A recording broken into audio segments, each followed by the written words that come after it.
Hello, and welcome back to this week's episode of GHOODI Talks. After a brief hiatus, I, Tyler Whitfield, and GHOODI are back with another episode in which we're going to switch it up a little and talk about mental health in the context of sports. Just like everybody, we've had our own independent struggles with mental health, and we're just here to share them and share our perspective on how we got through them. So without further ado, let's get into it.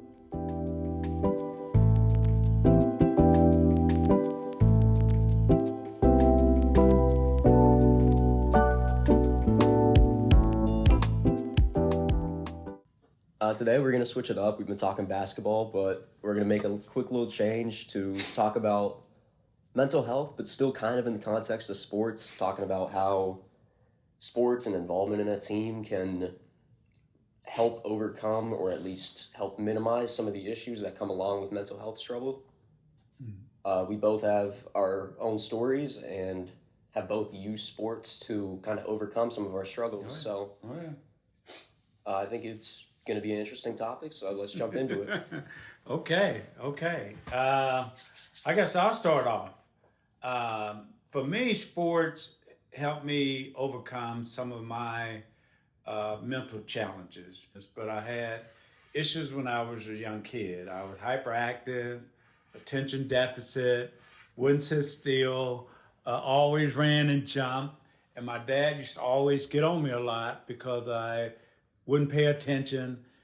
Today we diagnosed that as attention deficit and we give the kids drugs. My dad felt that a good butt whooping could cure all of that. And he basically just whooped us into submission.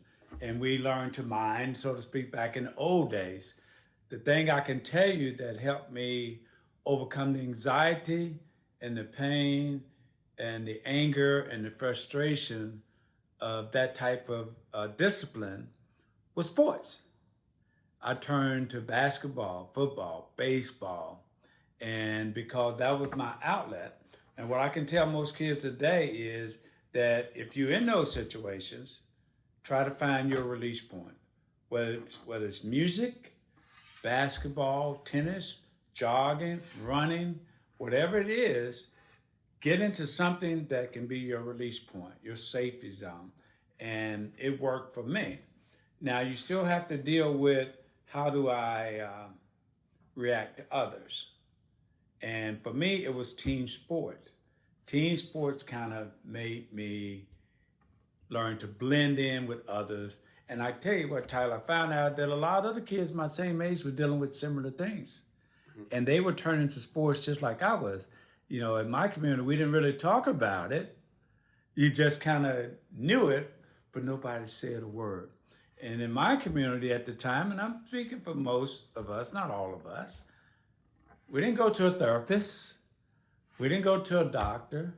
In fact, we didn't tell anyone because we didn't want anybody to know that we were feeling anxiety or depression or let's say, thoughts of harming yourself or harming others to retaliate.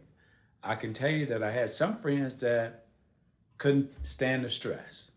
And unfortunately, I lost some of them to suicide. I had some friends that couldn't stand the stress and begin to harm others and do other things to let out that frustration. I'm telling you, in my opinion, the solution is to get into something that kind of bring the temperature down, something you enjoy doing, something you would want to put your whole heart into, and you can find that there's the release that can somehow help you. Yeah, I mean, I think team sports in general, but especially the team sports aspect, the fact that you get that community that whether you talk about your issues or not, you have those people in your life who are trying to help you, who can empathize with you on a human level and, like you said, give you some sort of escape, some sort of release. For me, a lot of my issues started with COVID, like most kids my age. Yeah.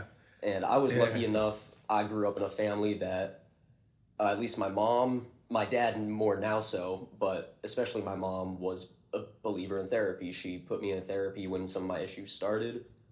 And it helped me, but there's also only so far it can take you. Right. So over COVID, when I was stuck in my room basically 24 hours a day and my only communication was either with my parents or on the phone with people, I felt really isolated. Yeah. But my school, my cross country team, my track team, I don't know how, but we somehow still had it over COVID. Yeah. I'm not sure how we still had practice, but that was an escape for me, being able to leave the basically like prison cell that was my bedroom for 2 years and go and talk to people, meet my friends, and just get that kind of escape where for a moment I wasn't worrying about my issues. I wasn't thinking about what was going wrong. I was focused on something entirely different, and I had other people around me to help me through it. Did you have mentors? Because what I'm going to ask you that, then I'm going to say something, but I had other mentors that I looked up to besides my mother and my father, and they were the best mentors in the world. But sometimes that diversity of having a coach or a teacher or an instructor that say it's going to be okay. Here's some other avenues. I can tell you the name, Coach Daniels. I mean, thank God for Coach Daniels, Coach Wimley, which is one of my high school coaches. They saw something in me talent-wise, but they knew something else was bothering me. And they kind of mentored me in a sort of the opposite way of my dad. I didn't get the strong yell, scream, what disciplinary. I got, hey, you can do it, come on, you're great, come on, you can do this. And I got more the positive influence. And I can tell these young kids today, get around people that are positive. The people that's going to give you negativity, just get rid of them. It's going to be hard to do because some of them may be friends or family, or ignore them. If you're not going to look, don't take to credence what they say. You know, you just got to say, okay, well, that's a different point of view. I never thought about it that way before, but let me think about that. I'll get back to you, and then continue on your way. But thank God that I had coaches and teachers and mentors and other people that guided me along besides my mother and father. How about you? Obviously, my mom and dad, huge influence in my life, especially over COVID when they're the people that I see every single day. Yeah. So they obviously were a huge help to me. My grandparents, they don't necessarily understand all the mental health stuff just because that's not something from their generation that was focused on, but they were huge supports to me. My main mentor, though, was my high school journalism teacher, Mr. Schwartz. Big shout out to Mr. Schwartz. He was the one who got me into all this podcasting, all this basically everything that I do now. And over COVID, he, at least on one occasion, I can't remember if it was more, came over to my house. He didn't live nearby, but he knew what I was going through, and he came over and he would just talk to me. And that was one of the experiences and where I felt most heard, where I felt most understood, was that somebody saw what I was going through and went out of their way to help me through it. Is that they at least could understand on some level what I was going through. And I think it's an interesting point that you bring up of cut the negativity out of your life. A big thing that I notice nowadays is people love to focus on the negative, or whether they love to focus on the negative or not, people focus on the negative. They do. And the more you focus on it, the more that gets ingrained into your psyche. So if you always look for the negative, then you're going to be miserable. And it's not a switch that you can flip. Like, you can't just say, cool, I'm going to be positive now. Yeah. But for me, finding just some of like the little things throughout the day, like if I had what I assume was a terrible day, but I look back and I say, well, it was 70 and sunny out. It was a beautiful day. I got to spend an hour outside or so. Take that and write that off as a good thing that happened that day. And it's just kind of those little battles, the little focusing on the positive aspects of the day. I found that was a huge help too.